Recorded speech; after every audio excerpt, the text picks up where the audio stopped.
दोस्तों, जब भी पेड़ लगाने की बात आती है ना, हमारे पास बहुत सारे बहाने होते हैं। पहला तो हमारे पास जगह नहीं है, शहरों में जगह नहीं है, गली छोटी है। दूसरा, पानी की डिग्गी घर के बाहर है जिसमें जड़ें चली जाएगी। तो दोस्तों, आज हम आपको लेके आए हैं एक ऐसी ज़मीन पे जो 1980 के बाद खाली पड़ी है। ये ज़मीन है चारागाह की ज़मीन। 1980 पहले इसमें चारागाह हुआ करते थे। इसके अंदर एक घास आपको दिखाते हैं, ये घास हुआ करती थी। ये पर्यावरण के लिए भी बहुत फ़ायदेमंद थी। अब तो इसके अंदर ये फॉग रह गया, फॉग। घास तो यहाँ दिखाई नहीं दे रही है, थोड़ी बहुत बीच में ये घास हुआ करती थी। ये करीब 2-2 2.5 2.5 फुट बड़ी हो जाती है। और इसकी फेंसिंग थी, इसकी तारबंदी थी। जब ये घास पशुओं को चराने लायक हो जाती थी तब इसके अंदर पशुओं की एंट्री की जाती थी और उसकी एक फ़ीस हुआ करती थी। एक पशु क्या, शायद 1 रुपया या इस तरीके से कोई फीस हुआ करती थी इसकी। 1980 के बाद ये लावारिस छोड़ दिए गए। दोस्तों, इसकी अगर गणना की जाए इस ज़मीन की, इसके आंकड़े, तो 1 करोड़ 30 लाख हेक्टेयर ज़मीन पड़ी है पूरे भारत के अंदर ऐसी, जिसका वर्तमान में कोई यूज नहीं है। दोस्तों, हर गांव के पास ऐसी बहुत सारी ज़मीन पड़ी है जिसकी तरफ किसी का भी ध्यान नहीं गया। हाँ ठीक है, इसके अंदर पानी की सुविधा थोड़ी मुश्किल हो जाएगी, लेकिन बहुत सारे लोग हैं ऐसे जहाँ पानी नहीं है, वहाँ भी वो कुछ ना कुछ गौशालाएं चला रहे हैं। बिना पानी के बहुत सारी चीज़ें, पानी अवेलेबल करवाया जा रहा है, पानी को पहुंचाया जा रहा है टैंकरों से। दोस्तों, अगर राजस्थान की बात करें ना, तो 105 लाख हेक्टेयर ज़मीन है जो ऐसे बंजर पड़ी है, जिसका कोई यूज़ नहीं है। और इसके अंदर ये रूसी किक्करें हैं, जिनको देसी पहाड़ी किक्कर भी बोल देते हैं। इनके अलावा और कुछ भी नहीं है। दोस्तों, अगर शहर के लोग, गांव के लोग इकट्ठे होकर इसके अंदर पौधारोपण करें, इसमें पेड़ लगाए जाएं, किसी तरीके से पानी ला के, है ना, पानी लाने का, ठीक है, बहुत बड़ा एरिया है, इतने में नहीं हो सकता, तो अपने एक छोटा एरिया इसका फेंसिंग करके, उसको तारबंदी करके, छोटे एरिया को कवर करके उसके अंदर पौधे लगाए जाएँ। बहुत सारे लोग हैं जो लगाना चाह रहे हैं। बहुत सारे लोगों के, मेरे विजयनगर से बहुत सारे लोगों के कॉल आते हैं कि अगर बलविंदर सिंह पौधे लगाने हैं, अगर कोई साथ की ज़रूरत हो तो बताएं। तो सर, अकेले अकेले को अगर ऐसा प्लान बताते हैं तो उनको लगता है कि यार ये तो बहुत मुश्किल काम है। लेकिन मुश्किल नहीं है, जब लोग इकट्ठे होकर चल पड़े तो ये मुश्किल कोई काम नहीं है। इसमें अपने एक छोटा सा हिस्सा इसका कवर करके, फेंसिंग करके, उसमें अच्छे अच्छे पौधे लगाए जाएँ। ठीक है, पानी की व्यवस्था, ये ज़मीन थोड़ी हाइट पे है, नहर से ऊपर है, पानी नहीं आ सकता। पानी आ सकता है हमारे शिवपुरी गांव के अंदर भी। पानी की व्यवस्था पहले नहर से एक है डिग्गी के अंदर, तो डिग्गी से उससे पंप से, इंजन से पानी पहुंचाया जाता है हमारे वाटर वर्क्स में। तो सर, एक गांव के लिए किया जा सकता है, तो ये तो पूरी कायनात के लिए, पूरी सृष्टि के लिए, पूरी दुनिया के लिए है।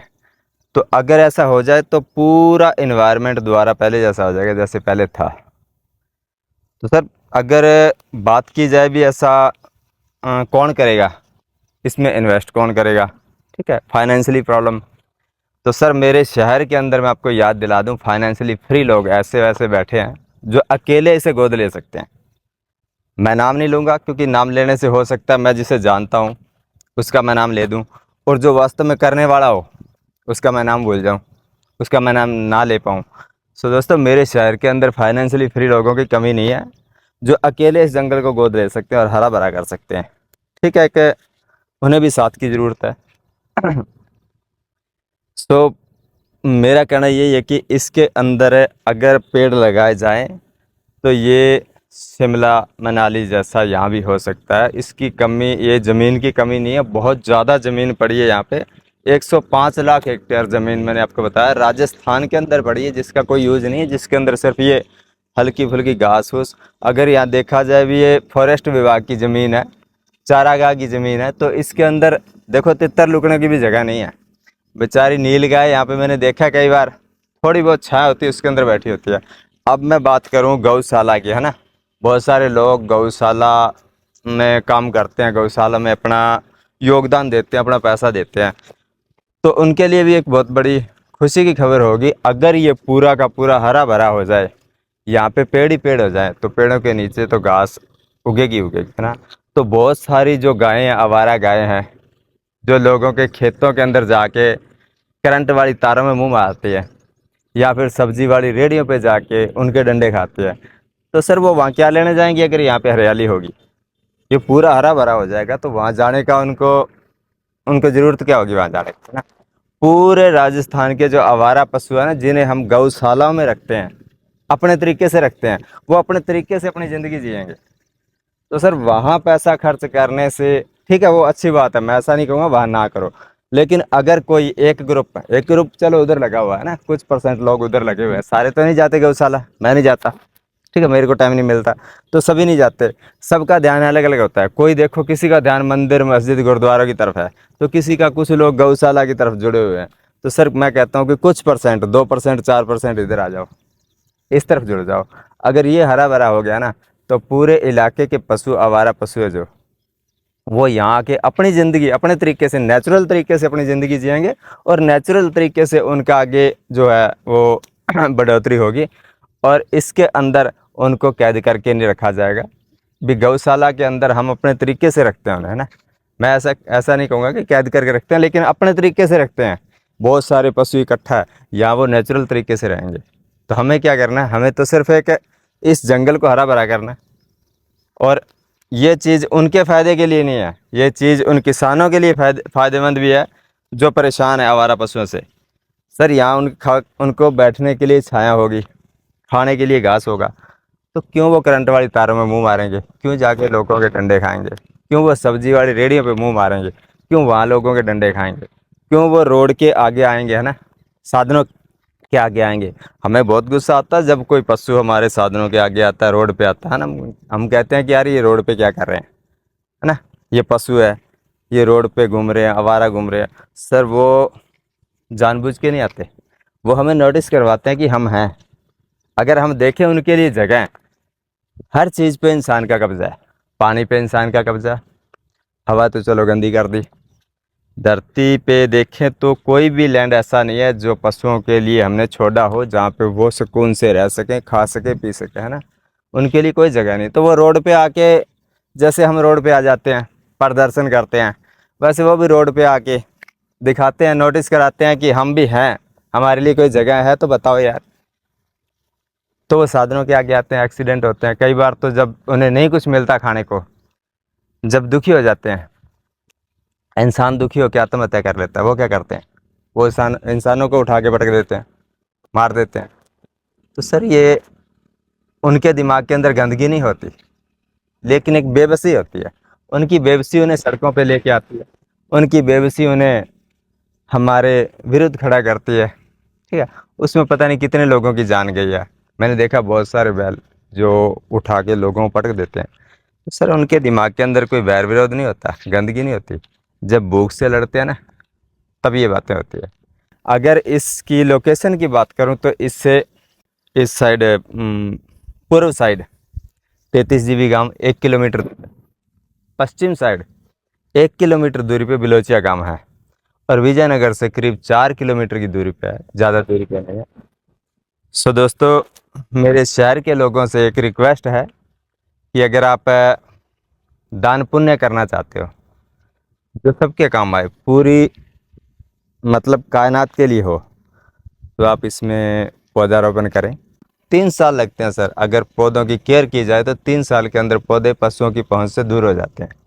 उसके बाद हम उसकी तारबंदी हटा के दूसरा एरिया कवर कर सकते हैं, और तब तक तो लोगों का हजूम ऐसा हो जाएगा, लोग ऐसे जुड़ जाएंगे कि हो सकता है हम इसका आधा हिस्सा भी कवर कर लें, ताकि जो आवारा पशु है इसमें ऑलरेडी रह रहे हैं, नीलगाय है, उनको भी दिक्कत ना हो। सर रोड के दोनों तरफ है, हमें अगर हमारे पास ड्रोन होता तो हम आपको दिखाते इसका एरिया पूरा। और यहाँ से नहर की बात करें डायरेक्ट, तो 2-2.5 किलोमीटर दूर पर यहाँ पे नहर है, पानी है। हम टैंकरों से भी ला सकते हैं, कोई मोटर वगैरह से भी ला सकते हैं, कोई पाइपलाइन भी ला सकते हैं। ये फॉरेस्ट विभाग की ज़मीन है। अगर अधिकारियों से बात की जाए, मुझे तो नहीं पता, अधिकारियों से बात की जाए तो हो सकता है कोई पाइपलाइन का समाधान आ जाए, कोई ना कोई पाइपलाइन यहाँ तक आ जाए। एक छोटा सा गांव बसाने के लिए हम पाइपलाइन, वाटर वर्क्स, बहुत सारी योजनाएं चला देते हैं, पानी पहुंचाया जाता है। एग्रीकल्चर लैंड पर जो घर बसे होते हैं उनको भी हम पानी देते हैं ना, हमारी सरकार उनको भी पानी देती है जब वहाँ घरों की गिनती ज़्यादा होती है। तो सर इसके लिए भी सोचना चाहिए, ये कोई छोटी जगह नहीं है। पूरे भारत के अंदर मैंने आपको पहले ही बताया 1 करोड़ 30 लाख हेक्टेयर ज़मीन थोड़ी नहीं होती। हाँ, भारत में कई जगहों पे जंगल है, लेकिन राजस्थान के अंदर देखा जाए तो ये रूसी किक्करें और ये भुइयाँ और ये झाड़ियों के अलावा इसमें कुछ भी नहीं है सर। सो दोस्तों, मैं सिर्फ आपको लगाने के लिए नहीं कह रहा हूँ, मैंने खुद ने, हमारी एक टीम, हमारे साथ टीम थी एक 18-19-20 में, 2018-19-20 में 3 साल हमने काफ़ी पौधे लगाए थे जो स्कूलों में लगाए थे। सो हमारे पास इतना बजट नहीं था कि हम ऐसे ओपन जगह में लगा सकें, हमारे पास ट्री गार्ड नहीं थे। अगर ट्री गार्ड होते तो हम रोड पे भी लगाते। तो हमने स्कूलों के अंदर जहाँ सेफ थे, जहाँ पशु नहीं आते थे ना, बहुत सारे स्कूलों के अंदर लगाए थे। उसकी आपको पिक्चर दिखा रहे हैं, इमेज है कुछ हमारे पास है, वीडियो नहीं है, वो हम आपको दिखा रहे हैं। तो दोस्तों काफ़ी टाइम से, मैं तो इसके लिए भी काफ़ी टाइम से सोच रहा हूँ, मैं 3 साल से सोच रहा हूँ। मैंने सोचा था कि मैं किसी ड्रोन वाले को साथ लेके चलूँगा, जो ड्रोन से इसका एरिया पूरा दिखाया जाएगा, आपको पता चल जाएगा। अब इसके कैमरे के अंदर तो व्यू जिसका कुछ थोड़ा सा व्यू जाएगा वो आपको दिखा रहे हैं, लेकिन बहुत बड़ा एरिया है। अगर ड्रोन से दिखाया जाता तो आपको पता चल जाता इसके अंदर क्या है क्या नहीं है ना। इसके अंदर सिर्फ घास है थोड़ी बहुत और ये झाड़ियाँ हैं। ये देखो यहाँ पे पशुओं के, जहाँ भी इनको छाया मिलती है, पशु बेचारे आगे बैठते हैं ना, नील गाय है। अब ऐसी जगह पे रहना गर्मी के दिनों में उनके लिए बड़ा मुश्किल है। अगर यहाँ पे पौधे हरियाली हो तो उनके लिए बड़ा आसान हो जाएगा। जो शहरों में आवारा गाय घूम रही है सर, उनका बड़ा ही पुण्य का काम हो जाएगा। सुनने में आता है अखबारों में, टीवी में, global warming global warming global warming, लोगों को पता ही नहीं है क्या ग्लोबल वार्मिंग का। अगर हम सही तरीके से लोगों को समझाएं तो लोगों का पेड़ों के प्रति रुझान बढ़ जाएगा। क्योंकि लोगों को इंग्लिश का शब्द है, हमारे एरिए के अंदर तो हिंदी बड़ी मुश्किल से समझते हैं, तो ये इंग्लिश का शब्द है ग्लोबल वार्मिंग। किसी को क्या पता क्या है, ठीक है होगा कुछ, अपने को क्या लेना, आम लोगों को पता नहीं, जो बेचारे हमारे जैसे अनपढ़ लोग हैं उन्हें पता नहीं। सर ग्लोबल वार्मिंग क्या है, हमारा जो प्रदूषण है उसकी एक परत पृथ्वी के चारों ओर बन जाती है। सूर्य की किरणें दिन में अगर आ गई, पृथ्वी पर आ गई, तो रात को वो किरणें वापस पृथ्वी छोड़ती है, जो वापस नहीं जा पाती, जो उस परत से टकरा कर वापस आ जाती है। तो सर टेम्परेचर तो बढ़ेगा।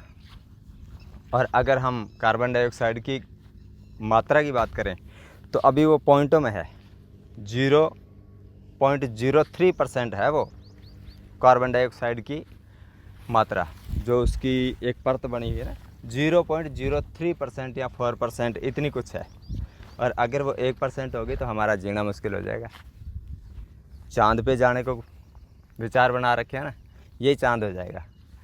फिर खोज की जाएगी कि किस तरीके से पृथ्वी पर आ जाए।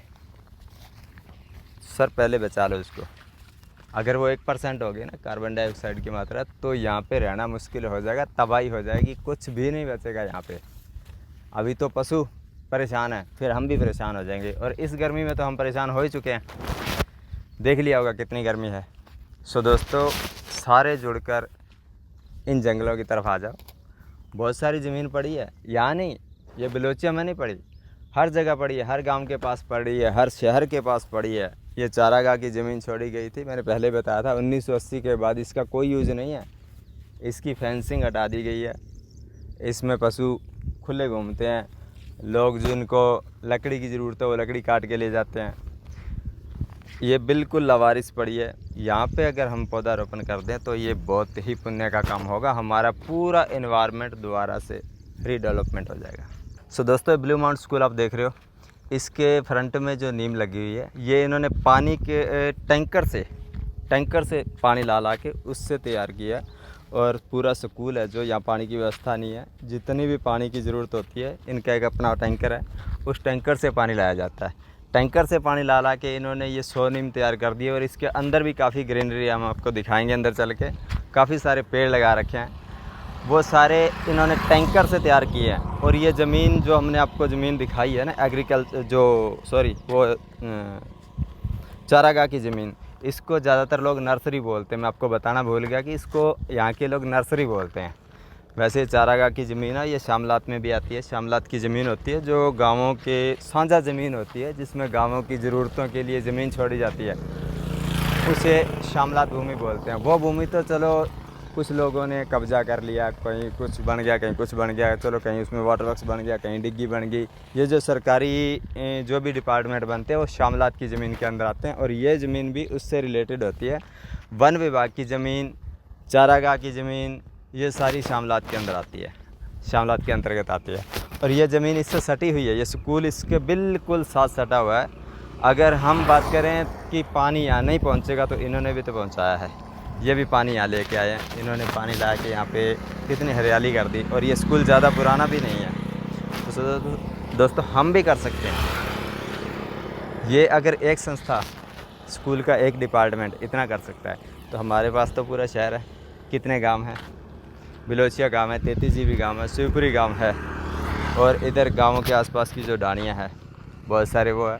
पूरा एक नई धान मंडी यहाँ से सिर्फ 3 किलोमीटर, 3 या 4 किलोमीटर होगी बड़ी मुश्किल से।